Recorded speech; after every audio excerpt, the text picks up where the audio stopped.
নমস্কার প্রিয় শিক্ষার্থী বন্ধুগণ, আজকে উচ্চ মাধ্যমিক সংস্কৃত চতুর্থ সেমিস্টার সিলেবাস থেকে প্রত্যয় নিয়ে আলোচনা করছি।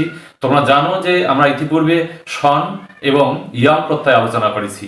সনাদি প্রত্যয়ের শেষ অংশ অর্থাৎ শেষ প্রত্যয় সেটা হলো নিজ প্রত্যয় বা নিজন্ত ধাতু, সেটা নিয়ে আলোচনা করছি আজকে। তো এই নিজন্ত কথার অর্থ কি? এই নিজ যোগ অন্ত সমান সমান নিজন্ত। এই নিজ কথাটার অর্থ হলো প্রেরণ করা বা কর্তাকে কোনো কাজে নিযুক্ত করা বা প্রবর্তিত করা। আমরা কর্তৃকারকে একটা সূত্রে জেনেছি, সেটা হলো তৎপ্রযোজক হেতুশ্চ। এখানে কর্তা কি করে? আর এক কর্তাকে কাজে নিযুক্ত করে, অর্থাৎ একজন হলো প্রযোজক কর্তা, একটা হলো প্রযোজ্য কর্তা। যেমন মাতা পুত্রং চন্দ্রং দর্শয়তি, আমরা এটা উদাহরণ দিয়েছিলাম যে মা পুত্রকে চাঁদ দেখাচ্ছে। এই যে দর্শয়তি, এই যে পদটা, এটা হলো নিজন্ত ধাতু, মানে নিজন্ত ক্রিয়া। মানে যে ধাতুর শেষে নিজ প্রত্যয় থাকে তাকে নিজন্ত ধাতু বলে, আর যেগুলো নিজ প্রত্যয় থাকে না সেগুলোকে অনিজন্ত বলে। তো এই বিষয়ে আমরা এখন বিস্তারিত জানবো। তোমরা দেখো যে এই নিজন্ত প্রত্যয়ের মূর্ধন্যয় হসন্ত এবং চয় হসন্ত এই দুটি বর্ণ লোপ পায় এবং এখানে কি অবশিষ্ট থাকে? হর্ষই অবশিষ্ট থাকে। তাহলে আমরা একটা উদাহরণ দিচ্ছি, দেখো গম যোগ নিচ, তাহলে সমান সমান কি হচ্ছে? গমি। গমি হচ্ছে। তো এই গমটা হলো অনিজন্ত ধাতু, আর এই যে গমি এটা হলো নিজন্ত ধাতু বা নিজন্ত প্রত্যয়। তো এই গম মানে হলো যাওয়া, আর যে গমি যেটা নিজন্ত ধাতু এটা হলো যাওয়ানো। দেখো যেটা বলা হলো তোমাদের যে নিজ প্রত্যয়টা প্রেরণ করা অর্থে বা কাউকে প্রবর্তিত করা, কোনো কাজে নিযুক্ত করা। গম মানে যাওয়া আর গমি মানে যাওয়ানো। তারপরে দৃশ ধাতু মানে দেখা, আর দৃশ ধাতুর সঙ্গে যদি আমরা নিজ করি তাহলে হচ্ছে দর্শী। দর্শীটা হলো নিজন্ত ধাতু। দর্শী মানে দেখানো, অর্থাৎ এখানে প্রেরণ করা, প্রবর্তিত করা হচ্ছে। তো এখানে মূল কথা হলো যে তোমাদের এই নিজ প্রত্যয়টা পরীক্ষায় কিভাবে থাকবে? এভাবে থাকবে যে গচ্ছন্তং প্রেরয়তি, মানে যাওয়ার জন্য তোমাকে প্রেরণ করা হচ্ছে। প্রেরয়তি কথাটা থাকবেই। সমান সমান আমরা কি লিখবো? গময়তি। গময়তি কিভাবে হলো? গম ধাতুর সঙ্গে নিজন্ত প্রত্যয় করলে তো গমই হয়, সেখানে আবার গমায়তি কি করে হলো? এটা একটু বুঝে নাও। গম ধাতুর সঙ্গে নিজ প্রত্যয় যুক্ত করলে গমি হয়, এটা হলো নিজন্ত ধাতু। এই গমির সঙ্গে কি করতে হবে? অয় যুক্ত করতে হবে। হস্যইকারটা লোপ পেয়ে যাবে, এখানে অয় হবে। গমায়তি। তিটে কোথা থেকে আসলো? এই যে ধাতু রূপে লট প্রথম পুরুষ এক বচনের রূপে তি হয়, এই জন্য গমায়তি। তবে তোমরা মনে রাখবে যে এই নিজ প্রত্যয়টা কিন্তু উভয়পদী হয়। তোমরা গমায়তি লিখতে পারো, গমায়তে লিখতে পারো। তাহলে তোমরা বুঝতে পারলে বিষয়টা। তারপর দেখো কথয়ন্তং প্রেরয়তি সমান সমান কথয়তি। তারপরে হস ধাতু, দেখো হসন্তং প্রেরয়তি হাসয়তি।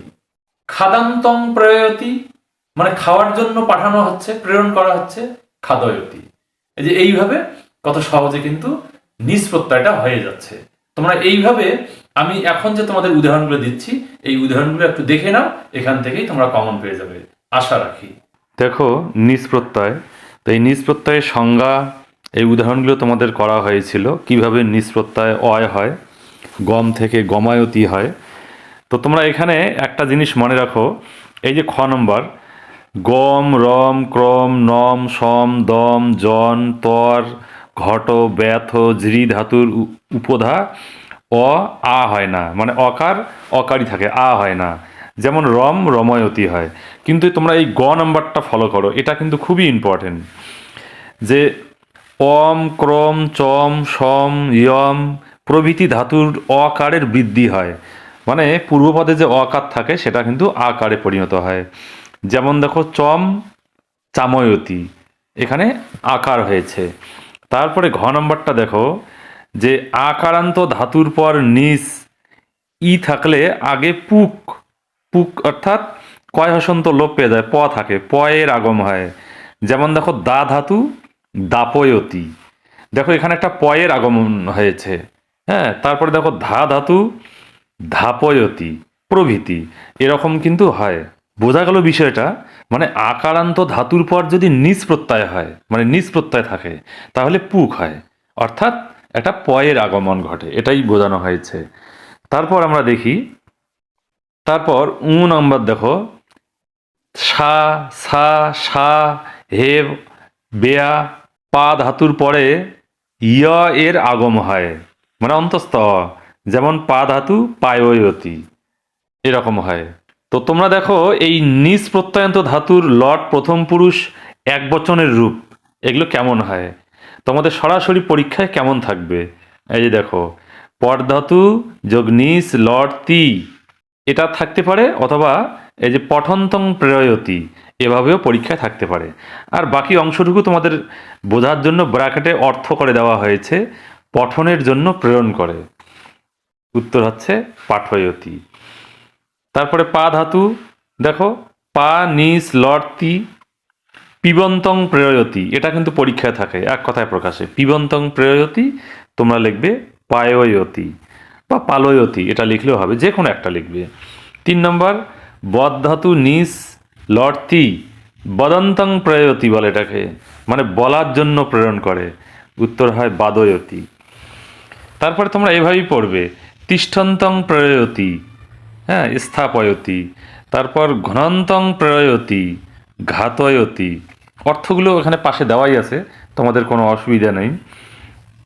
দেখো 6 নম্বর, হজ ধাতু যোগ নিস লর্তি, এই যে এখানে এভাবে বলা থাকবে, হসন্তং প্রয়তি, হাসির জন্য প্রেরণ করে, হাসয়তি। তারপরে শৃণ্যন্তং প্রয়তি, শ্রাবয়তি। লিখন্তং প্রেরয়তি, লেখয়তি। অদন্তং প্রেরয়তি, আদয়তি। অর্চন্তং প্রেরয়তি, অর্চয়তি। ঋচ্ছন্তং প্রেরয়তি, অর্পয়তি।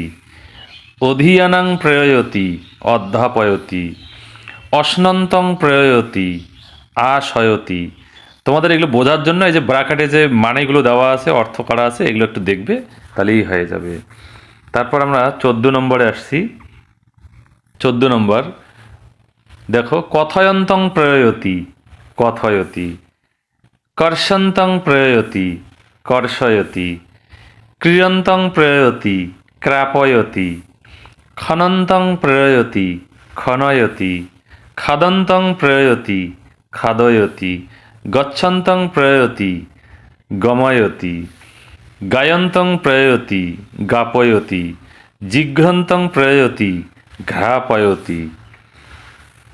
তারপর 22 নম্বর, চিহ্নন্তং প্রেরয়তি, চাপয়তি, অথবা চায়য়তিও লিখতে পারো।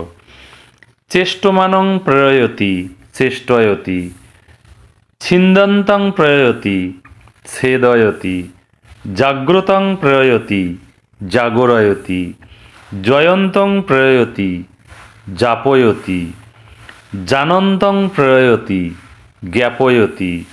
জ্বলন্তং প্রেরয়তি, জলয়তি, অথবা জালয়তিও লিখতে পারো। দদতং প্রেরয়তি, দাপয়তি। তারপর 30 নম্বর, পশ্যন্তং প্রেরয়তি, দর্শয়তি। দধতং প্রেরয়তি, ধাপয়তি। নমন্তং প্রেরয়তি, নময়তি। পচন্তং প্রেরয়তি, পাচয়তি। তবে তোমরা মনে রাখবে যে এই অংশটা করেও কিন্তু পরীক্ষায় দেওয়া থাকে, যে পজ ধাতু যোগ নিস লট তি, এটাও দেওয়া থাকে, দিয়ে বলবে পদ গঠন করো, প্রত্যয় গঠন করো। হ্যাঁ, তাহলে এটাও মাথায় রাখতে হবে। তো বন্ধুরা, আজকের আলোচনা এখানেই শেষ হলো। তোমাদের আর কি কি প্রয়োজন এবং কোথায় কোথায় কি অসুবিধা কমেন্ট করে জানাবে। আজকের আলোচনা এখানেই শেষ করছি। তোমরা ভালো থাকো, সুস্থ থাকো, ধন্যবাদ।